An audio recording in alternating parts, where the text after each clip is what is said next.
Hello there. We're following a section that we've been following for a while, and it's from the book The Complete Christian Study. We're actually on study 7. I had to look there for myself. This one is called True Spirituality in the Household. It's a controversial little bit of a section that we're looking at. Can be read in many different ways. So let's start. It's Colossians 3 and it's verse 18 to chapter 4 verse 1. So that was Colossians 3 verses 18 and finishing in chapter 4 verse 1.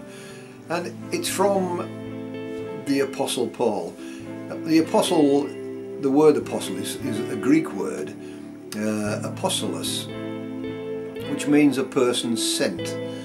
So we have Paul being sent from God to speak out his word, and what he's doing, he's speaking to a group in Colossae, which is modern day Turkey. Now then, Paul's laying down the foundation of a different way of life. When Christ came to earth, he changed many things.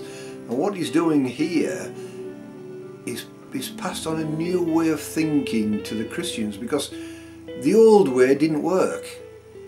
The new way is a way that we're going to speak about now.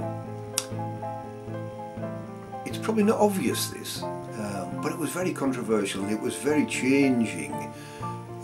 So what we have to do, we have to look at it from the eyes of the people who were there, not the eyes of a 21st century person. I'm going to read it.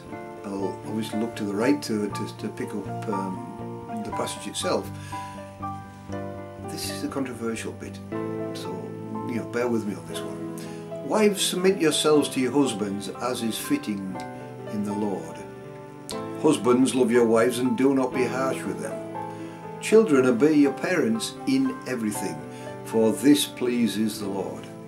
Fathers, do not embitter your children, or they will become discouraged. Slaves, obey your earthly masters in everything, and do it not only with their eyes is on you, because their eyes are on you, to curry favour, but with sincerity in your heart and reverence for the Lord. So you're working for the Lord, not particularly for the person who, in this case, seems to own the poor slaves. Whatever you do, work at it with all your heart, as working for the Lord, not for human masters. Since you know that you will receive an inheritance from the Lord as a reward, this is in the afterlife, it is the Lord Christ you are serving. So we all have to do something as if we were working for Jesus. Anyone who does wrong will be repaid for their wrongs, and there is no favoritism, as we know, and we're going to speak about later.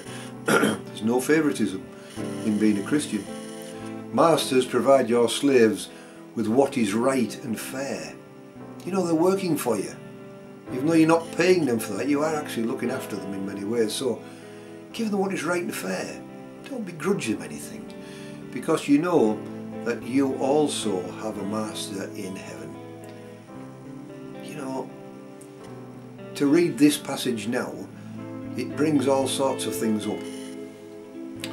Maybe the passage should end with an emoji, the little pictograms that we can attach to text messages and WhatsApp messages, etc. It sort of communicates with the from the writer, if you like, what the passage should evoke when you read it. And I thought about the one where the face looks kind of thoughtful. Gives you something to think about, and maybe a U-turn sign as well added to the system, because things had to change. They were turning from what they had been. Paul was advocating change, and a massive change, and it can all be summed up in one word, for me that is, and that is respect. So in the letters to the believers of Colossae, Paul missed out a verse. Now when he wrote a letter to the Ephesians, this verse came first, and I think he sort of missed a bit on that one. It would be better if he'd actually put it in. It was a similar rhetoric to the Ephesians.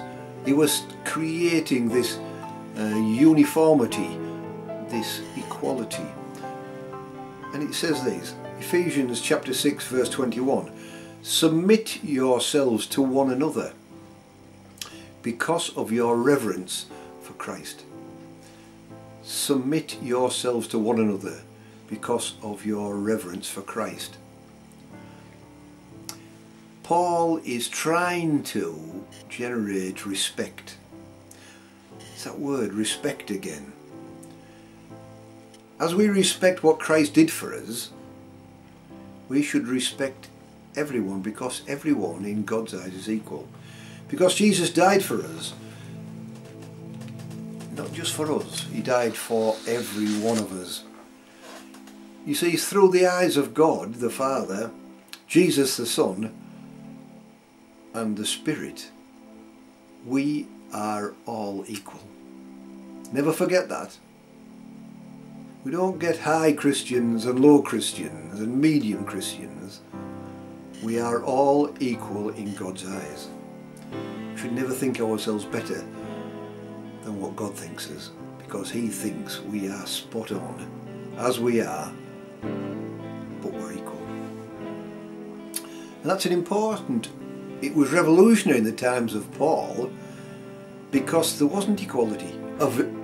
In normal life there was no equality. I sometimes think in maybe the 21st century that is a little tainted as well, but you see, Jesus just didn't die just for the man of the house. No, Jesus died for everyone. Men, women, children, and in this time slaves. You see, as you probably already know, in the Roman household, the man of the house had total power over everyone in that household to the point of death. That's how much power he wielded. You see, the women, the children, the slaves were his possessions. But Paul advocated a complete change in that philosophy. Can you imagine what was going through people's minds? You know, they'd built this empire for themselves, where material goods and human goods was to show their wealth and their power. An acceptance of someone with more power, more wisdom and more authority than any mortal man could ever attain or expect was completely revolutionary.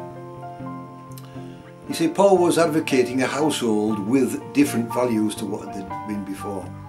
A household of equality, powered by love and respect. A household which God had put in place as the world was being created. Now, I'm reading from the Good News Bible here, the Good News translation of the Bible, and it's from Genesis chapter 2. So we're going way back, Old Testament, way back.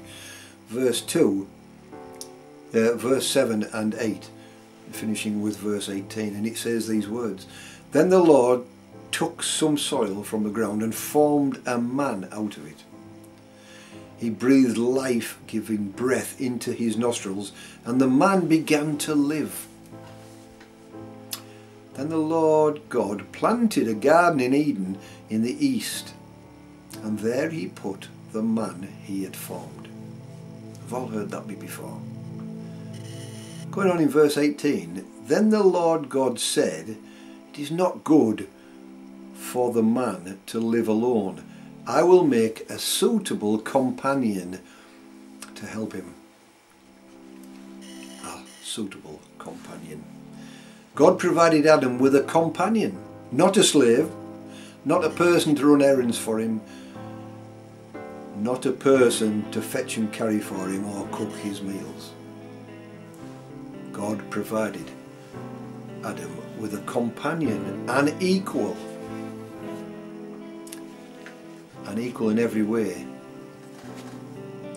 God provided Adam with someone who he could share his life with, a person to share the things that had been seen in this bright new world, to share the things that they had heard in this bright new world,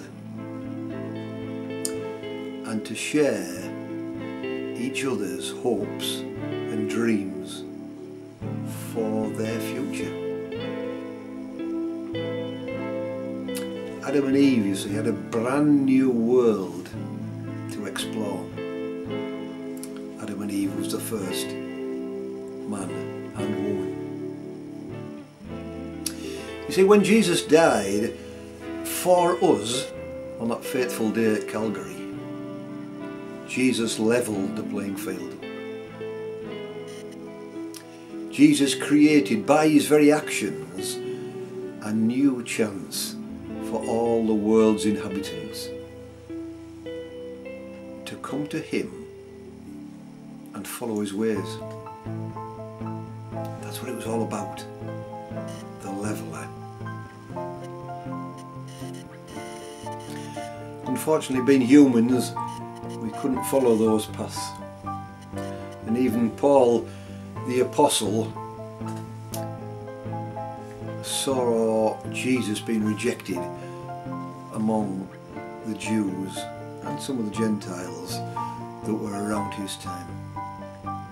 You see, people don't want equality, fairness, peace and harmony. People want power, because we tend to be, and we all feel from it sometimes, selfish people. But we as Christians have a role to play in life. You see, Jesus died for us on that cross, but he died for everyone else in the world, so everybody else has that same opportunity to turn their backs on their old life, do that U-turn that we spoke about first, after thinking about it, turning from their old life into a life with Christ. You see, Paul, the apostle, stood for Jesus Christ in his time. So long ago, or was it? In God's eyes, it was a blink of an eye. So we have that opportunity now, all the way down these ages, to do something about it. Paul advocated a change. As Christians, we should stand, advocate the same change, but try and help with it coming to fruition. So let us try and create, with God's help, a world full of respect and full of love. When Jesus levelled that playing field, we should embrace that same equality in our world. Let us live a life for Jesus and the things that Jesus gave us. Love, equality, respect. That's all I've got to say for now. It's something to think about. Such a small section. Don't read it through 21st century eyes. Read it through the eyes